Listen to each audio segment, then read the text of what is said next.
Assalamualaikum warahmatullahi wabarakatuh. Welcome to acara pengajian dan syukuran oleh Ustaz Dr. Kiai Haji Mustafa LC MPDI di Bamba Enrekang. Kata saya, dikasih terang ini. Alhamdulillah. Begitu Bapak Ibu sekalian, semua amal termasuk haji. Jadi sangat tidak mudah bermujahadah menjalankan, mempertahankan amal-amal kita, karena termasuk keikhlasan itu harus dipertahankan jauh sesudahnya. Hanya contoh saja, misalnya kita naik haji tahun ini, kemudian 10 tahun ke depan, keikhlasan kita di sana, na'udzubillah, baru gugur 10 tahun ke depan kita sudah mau berhaji untuk niat-niat yang lainnya, bukan untuk Allah lagi, karena kita terpengaruh misalnya dengan lingkungan, maka di 10 tahun itu haji kita gugur. Maka kita berdoa semuanya untuk kita semua yang melakukan haji dan umrah. Mari kita pertahankan haji umrah tak, termasuk kepada yang berbicara ini sendiri, Bapak Ibu sekalian. Kemudian kita mengarah ke pembahasan syukur. Syukuran. Ini AN di belakang, syukur, ada A-nya di belakang. Itu syukuran, ini budaya kita, tapi syukur itu bahasa agama. Syukur itu apa? Syukur itu ada 3 komponennya menurut, ini katanya pengajian, jadi mari kita baca buku. Imamul Ghazali dalam bukunya mengatakan bahwa syukur itu terdiri dari 3 hal.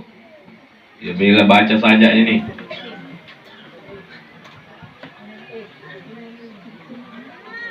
As-syukru yatanazzamu min ilmin wa halin wa fi'lin. Nah, dia bilang, syukur itu tersusun dari 3 hal. 1, ilmu. Yang kedua, hal, keadaan. Yang ketiga adalah amal. Jadi kalau ada orang mengatakan saya sangat bersyukur tapi 3 ini tidak ada dalam syukurnya, maka ini syukurnya tidak lengkap, bukan syukur. Apa itu? 1, al-ilmu. Jadi orang bersyukur itu harus ada ilmunya. Ilmu apa yang dimaksud? Dihadirkan dalam hatinya bahwa yang saya terima ini adalah pemberiannya. Itu ilmu. Apapun itu yang datang ke kita dalam hati ini harus ada ilmunya, bahwa ini yang datang ke saya, baju, celana, sandal, songkok, serban, makan, semua ini dalam hati dihadirkan, ya Allah darimu semua ini. Adapun orang yang bawa, orang yang memberi, orang yang masa, itu adalah wasilah, perantara antara kita dengan Allah. Semuanya ini bergerak, la haula wala quwata illa billah. Jadi setelah itu dalam hati ada Allah yang dihadirkan.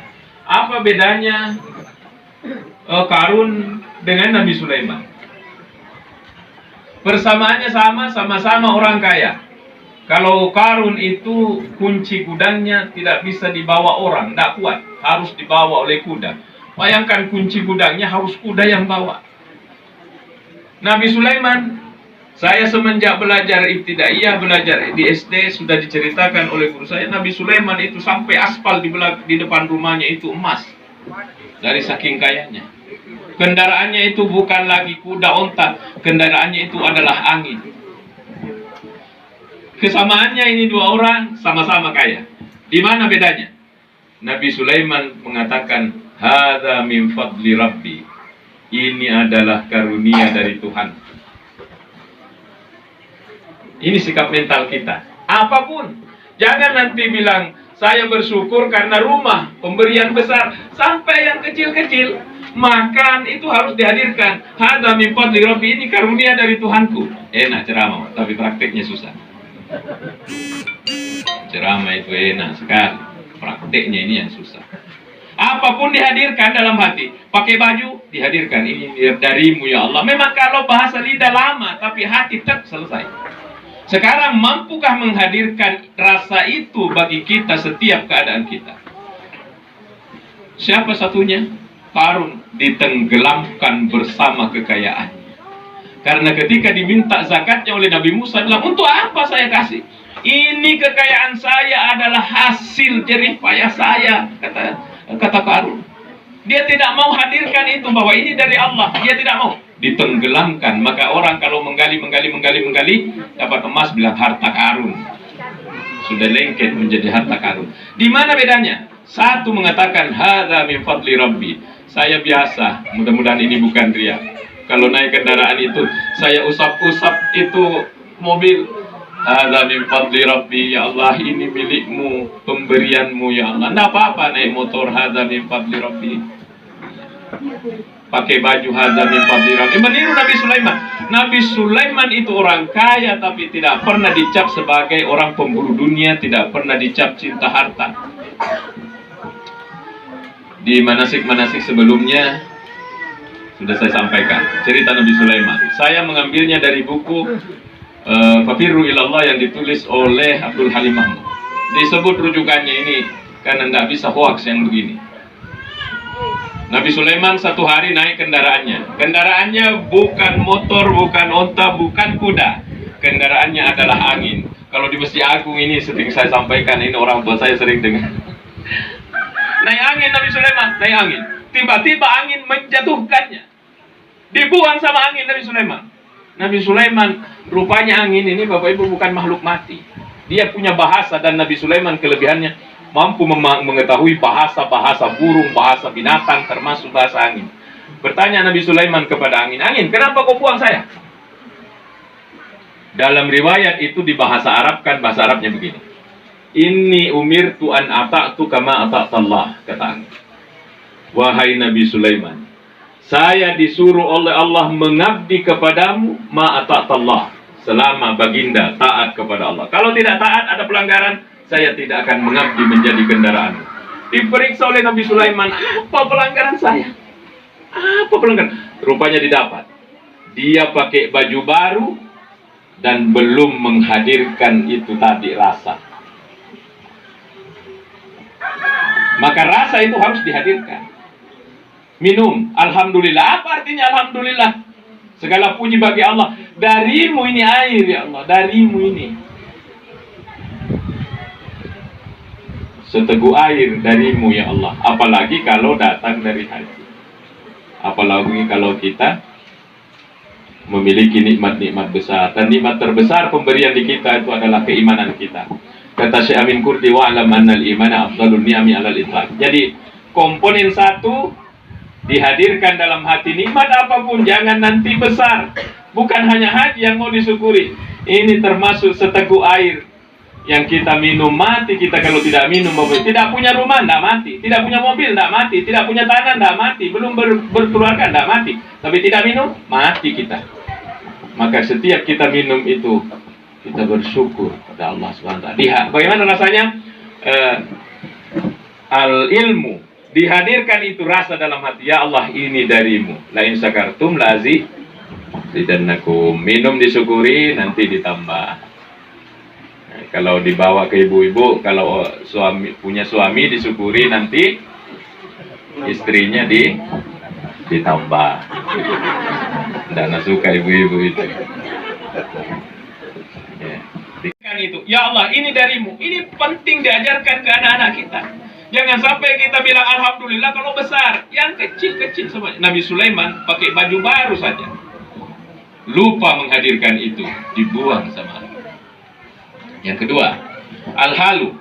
Al-halu itu apa? Ketika kita merasa bahwa ini dari Allah, saya naik haji ini dari Allah, saya beli rumah ini dari Allah, saya berkeluarga ini dari Allah, punya anak cucu dari Allah. Al-halu, kata Imam Ghazali, yang kedua itu syukur. Itu apa itu? Berbahagia. Berbahagia ini bertingkat lagi. Apakah kita kalau dikasih motor, beli motor, berbahagia karena motor? Tak, atau kita bahagia karena ini pemberian dari si dia? Bahagia tingkat tinggi adalah apabila kita bahagia itu bukan karena motornya, tapi karena yang memberi itu adalah Dia, Allah. Contoh, saya waktu umrah terakhir beli cincin merah. Hilang itu cincin, Bapak Ibu. Ini cincin murah, saya beli 100.000 di depan Masjid Kuba. Saya pelihara itu cincin, mungkin karena saya sangat pelihara itu cincin, saya simpan bagus sampai saya lupa simpan di mana. Hilang itu cincin. Kenapa saya pelihara sekali? Bukan karena batunya, karena batu murah 100.000. Itu kalau di real kan berapa? 25 rial. Yang mahal apanya? Membelinya di depan Masjid Kuba, itu yang mahal. Sama ini, kita beli motor bahagia. Kata syukur yang kedua itu setelah diketahui ini dari Allah. Yang kedua adalah bahagia. Bahagia karena pemberian ini atau bahagia karena itu pemberiannya. Kalau kita bahagia karena motor, tak itu bahagia tingkat rendah. Tapi yang paling bahagia tingkat tinggi di hadapan Allah, karena ini adalah pemberiannya. Dan apa di dunia ini bukan darinya. Yang ketiga terakhir, komponen syukur itu adalah al-amalu. Al-amalu itu apa? Al-amalu itu adalah menurut Imam Ghazali yang kita baca hari ini, karena ini kita pengajian, menggunakan pemberian itu sesuai kehendaknya pemberi. Nggak enak bikin contoh karena nanti tidak terjadi. Contoh Pak Haji ya, tapi jangan ambil dirita. Misalnya begini, ada orang naik haji, kemudian pulang, ustadz yang ceramah dikasih serban. Ya, jangan kita singgung kalau nggak kasih, nggak contoh jadi. Tapi kalau ada bagus kalau. Contoh ini Bu Haji contoh ya. Atau dikasih sejadah. Atau dikasih pilang-pilang, tasbih. Atau air zam-zam lah. Bilang, Pak Ustadz, semoga bisa dipakai. Oh iya, terima kasih Pak Haji, terima kasih Bu Haji. Terima kasih ini adalah parah gembira itu tadi. Mengakui bahwa ini adalah pemberiannya pasti. Jadi diakui ini pemberiannya, saya ucapkan terima kasih. Kemudian terakhir jangan lupa komponen syukur itu. Gunakan ini pemberian sesuai kehendaknya pemberi, itulah syukur. Apa gunanya serban misalnya dikasih? Ya supaya dipakai lah, pergi ke masjid, bisa dijadikan sejadah kalau sholat, bisa dijadikan lap keringat. Kalau lagi ceramah misalnya, yang jelas dipakai ini, di kebaikan. Ketika saya pergi ceramah, maka saya itu kalau di Sindrap itu ada orang, tapi Pak Ustaz ini serban. Nah, saya tunggui. Kalau saya pergi ceramah di masjidnya itu saya pakai itu serban. Nalia itu saya pakai serban, gembira hatinya. Oh, pakai betul Ustaz serbanku. Itu kan? Jadi seperti itu syukur. Coba bayangkan, dikasih ke serban, pakai Ustaz, semoga bisa dipakai ini sholat apa. Pas pergi ke rumah itu orang yang ngasih, Assalamualaikum, dilihat di bawah kakinya, itu serban dijadikan lap kaki. Bagaimana perasaannya pemberi? Sebenarnya kita dari apa yang diberikan oleh Allah kepada kita, kita harus ketahui ini untuk apa. Mata ini untuk melihat apa? Untuk melihat yang baik-baik. Sebenarnya Allah itu tidak enak perasaannya kalau kita mata ini dipakai melihat yang haram. Itu hanya contoh. Nah, banyak apa di sini yang tidak bisa dilihat. Nah, kalau ada yang tidak bisa dilihat aurat di sini, dorong naik, tambah didorong, tambah bagus di bawah. Kenapa tahu? Karena banyak juga di sini. Ini persoalan. Apalagi yang TikTok pergunakan. Jadi, mudah-mudahan pengajian singkat kita ini, Bapak Ibu sekalian, sudah mau setengah jam. Jangan lama-lama, karena nanti kita kena duhur. Jadi, komponen syukur menurut Imam Ghazali, ini bukunya saya bawa. Bukunya iya. Orang bersyukur itu harus lengkap dengan melakukan 3 hal. 1, al-ilmu, dihadirkan dalam ayat, dihadirkan ini, ya Allah ini darimu. Kesadaran batin, ya Allah ini darimu. Yang kedua adalah gembira. Biasanya kalau kita gembira bilang alhamdulillah, alhamdulillah. Kita gembira. Gembira tingkat tinggi bukan gembira karena airnya, tapi gembira karena ini dari Allah Subhanahu wa taala. Jadi Allahnya diingat. Yang ketiga, gunakan pemberian ini seperti kehendaknya pemberi. Itulah syukur. Biasanya kita gagal di yang ketiga ini. Bagian terakhir dari pengajian kita,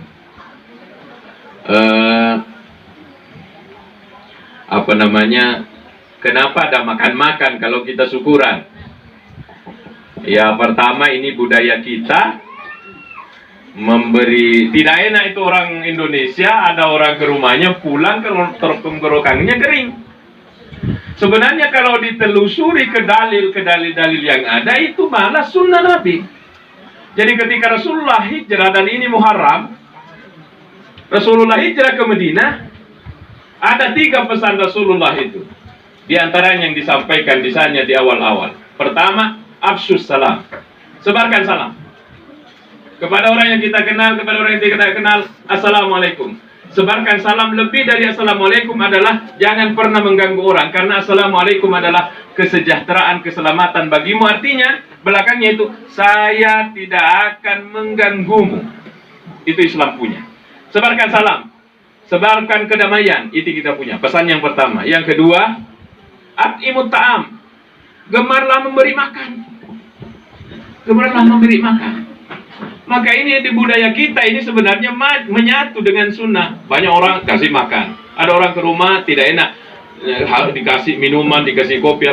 Itu adalah anjuran Rasulullah. At'imut ta'am, pesan keduanya, kasih makan.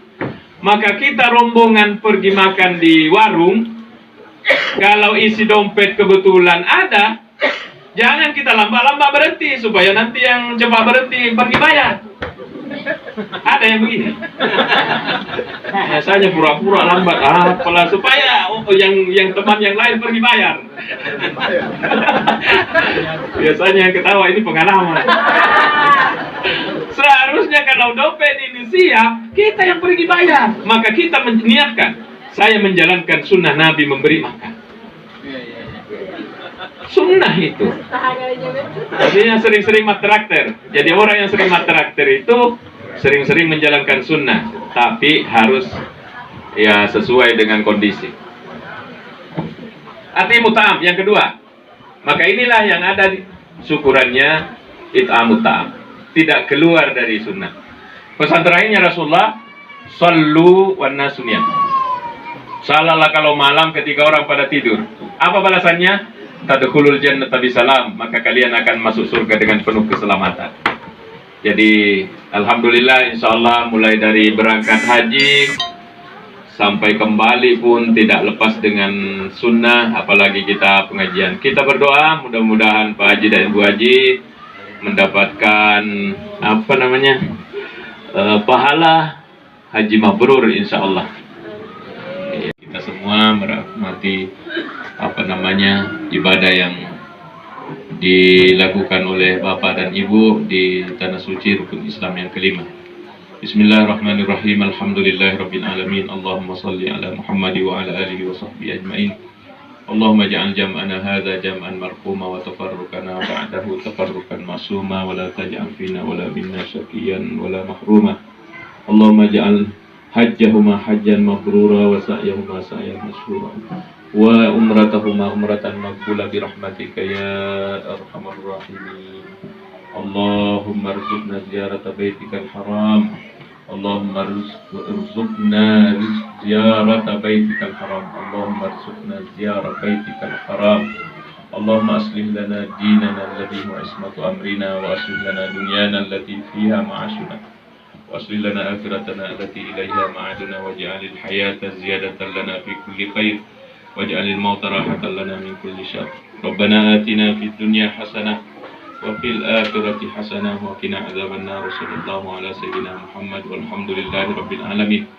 Terima kasih dan mohon maaf kalau ada kekurangan, khususnya para orang tuaku sekalian. Wassalamualaikum warahmatullahi wabarakatuh.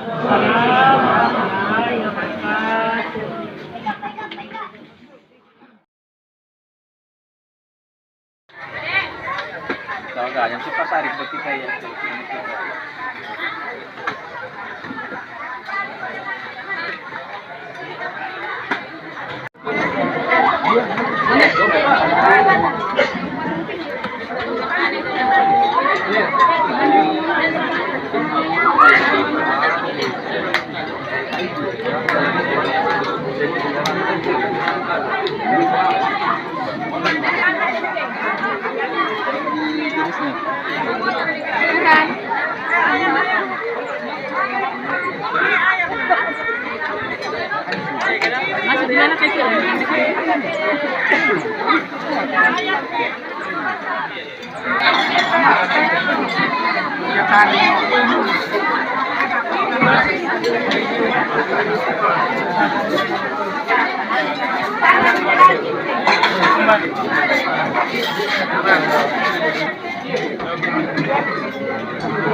Makanya modelnya begini.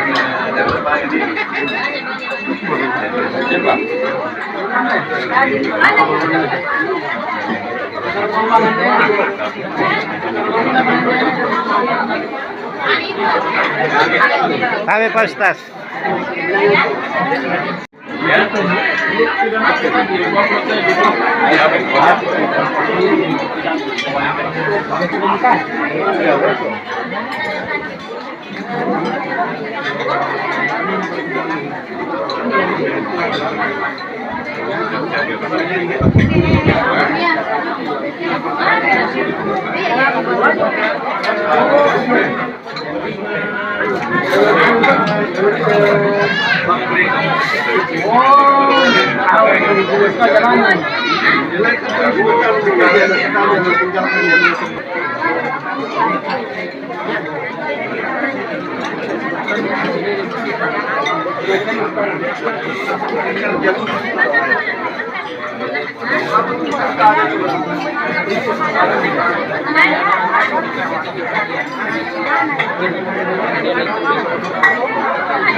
Makan dulu, Pak. Makan dulu.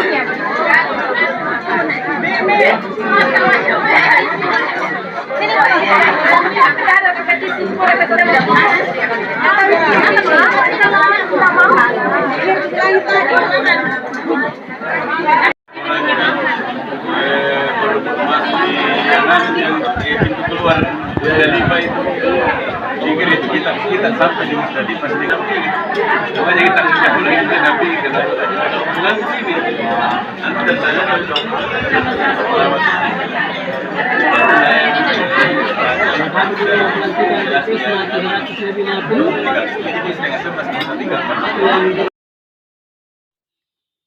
Thanks for watching. Bye. See you on the next watching video.